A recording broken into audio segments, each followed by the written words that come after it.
We got that fire. It's your boy Mullah. Back with another one. With weird ass fucking Pee Wee Herman. And how he ended up behind bars. Alright, people. Let's check this out together.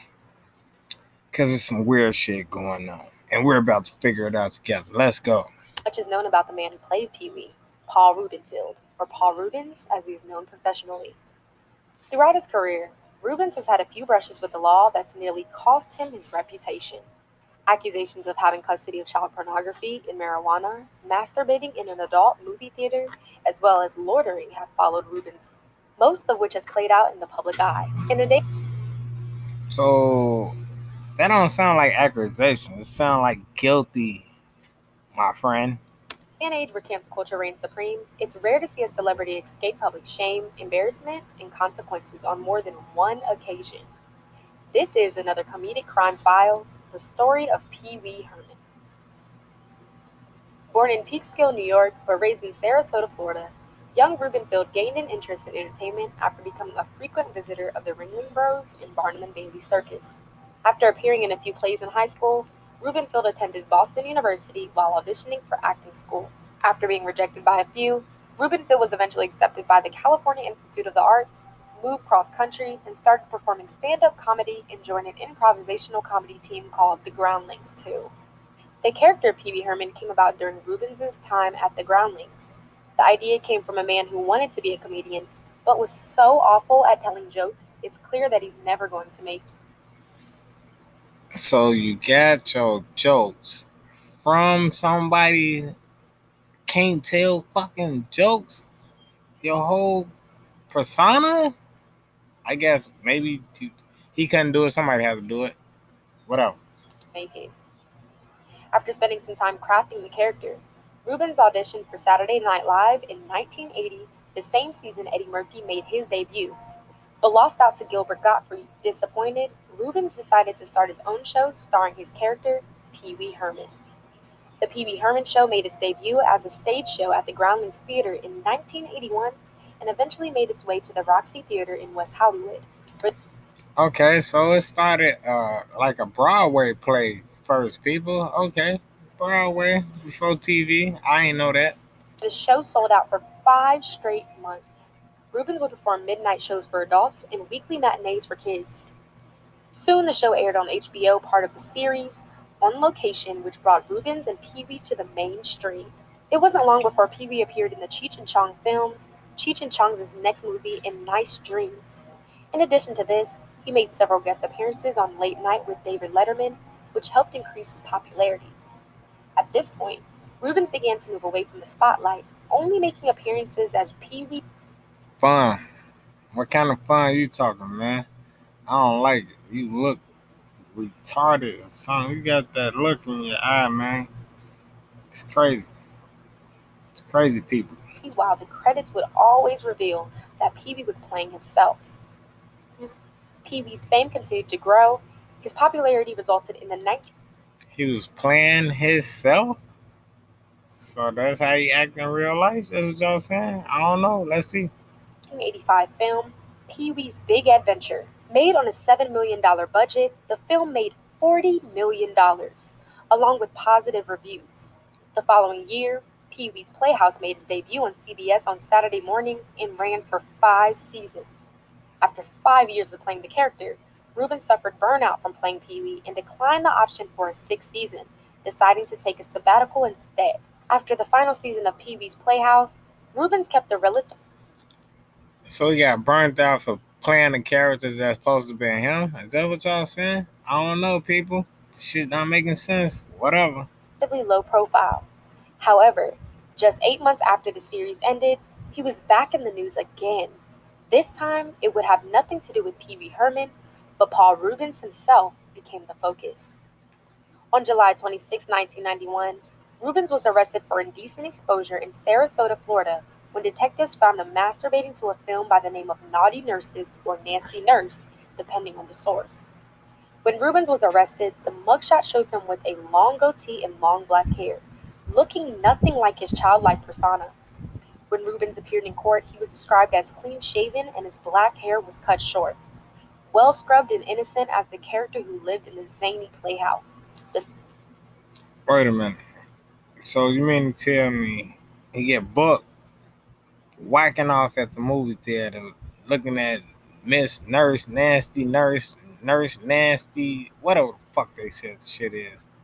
So he get locked up, and then he got to go to court, cut his hair, and go back to the Pee Wee Herman, look in front of the judge, and they like, all right, let him free.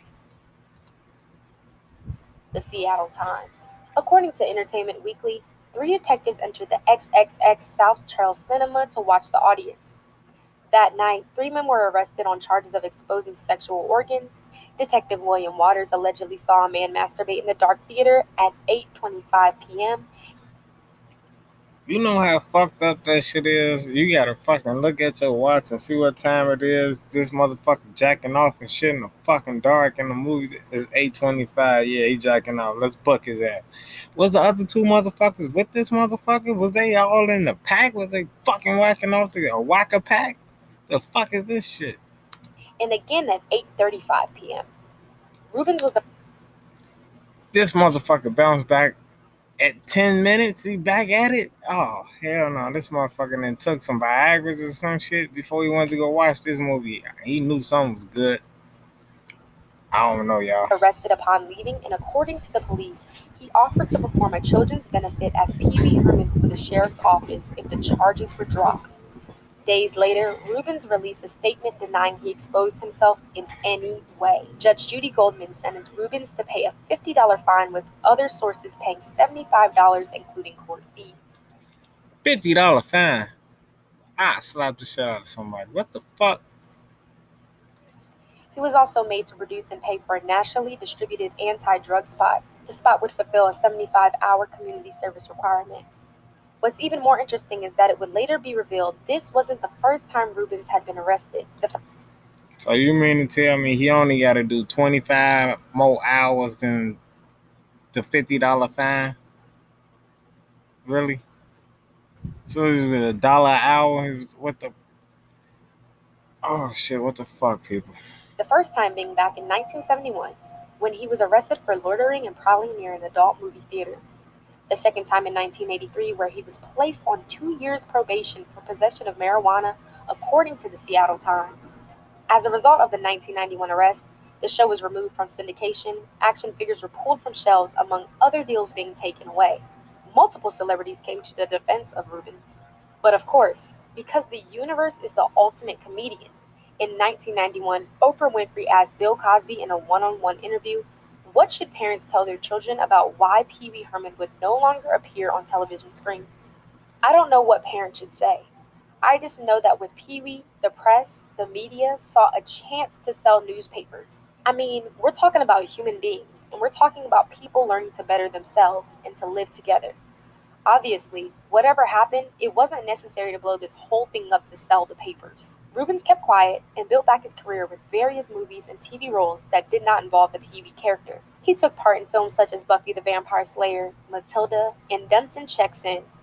Rubens also worked with frequent collaborator Tim Burton, once on Batman Returns as the Penguin's father, and the second time in The Nightmare Before Christmas as Locke, one of the trick-or-treaters. Television roles included a recurring role on Murphy Brown, which he won an Emmy nomination for, and an NBC pilot entitled Meet the Muggles, which did not get picked up. It was ultimately his roles in Mystery Men, a 1999 superhero comedy movie where he starred alongside stars like Kel Mitchell and Ben Stiller, and Below, a movie in which he played a flamboyant hairdresser where he starred alongside Penelope Cruz and Johnny Depp.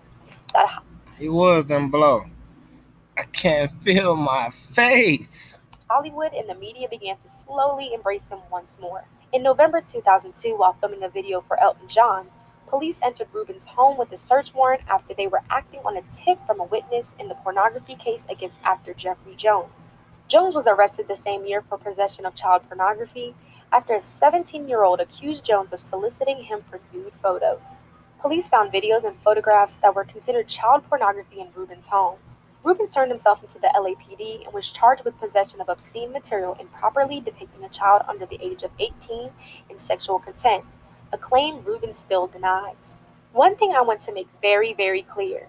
I don't want anyone for 1 second to think that I am titillated by images of children. It's not me. You can say lots of things about me, and you might. The public may think I'm weird, they may think I'm craft, or anything that anyone wants to think about me. That's all fine, as long as one of the things you're not thinking about me is that I'm a pedophile. Because that's not true. They got all the evidence out your goddamn room, out your fucking computer. What the fuck is you saying, man? Paul Rubens, 2004, NBC News. Rubens was required to register his address with the sheriff's office and was not allowed to be in the company of minors without the permission of a parent or legal guardian. Rubens's defense was that he was a fan of erotica and has a collection that includes films and magazines. According to Rubens, what the city attorney's office considers pornography, he thinks of as an innocent art. What they thought was underage people masturbating, Rubens says was a judgmental point of view and they were definitely not performing sex acts. In December of that year, Rubens pled not guilty, and by March 2004, the charges were dropped in exchange for Rubens' guilty plea to a misdemeanor. A few years had passed, and it seemed as if Rubens retired. So the charges get dropped down some so you can plead guilty so it can be a misdemeanor. So motherfucker, you did it. The fuck? His Pee Wee Herman character. Rubens made guest appearances in Reno 911, 30 Rock, and an assortment of other animated sitcoms and television shows. Rubens brought Pee Wee out of retirement in 2009 after an interview on The Tonight Show with Conan O'Brien.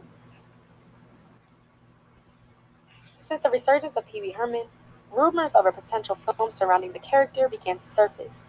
Rubens had written a couple scripts, but they wouldn't enter production until Judd Apatow had signed on to produce. Pee Wee's Big Holiday was released in March 2016 on Netflix to positive reviews. Rubens went on a press run as Pee Wee to promote the project.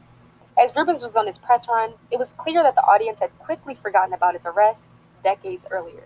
4 incidents with law enforcement ultimately did not cost Paul Rubenfeld any of his career. The magnetism that Pee Wee had with America and the unequal distribution of law in the United States allows Paul Rubenfeld to continue playing with Pee Wee in front of audiences. Stay up to date with the latest news and comedy by subscribing. Man, what in the fuck? So Bill Cosby's just gonna stay in jail? What the fuck is this? What the fuck is this shit, people? This some bullshit. Fuck you, Pee Wee. Fucking freak. Alright, man, that's your boy Mullah. This week at that 5. We'll be back with another one. And I'm out of here. Bow.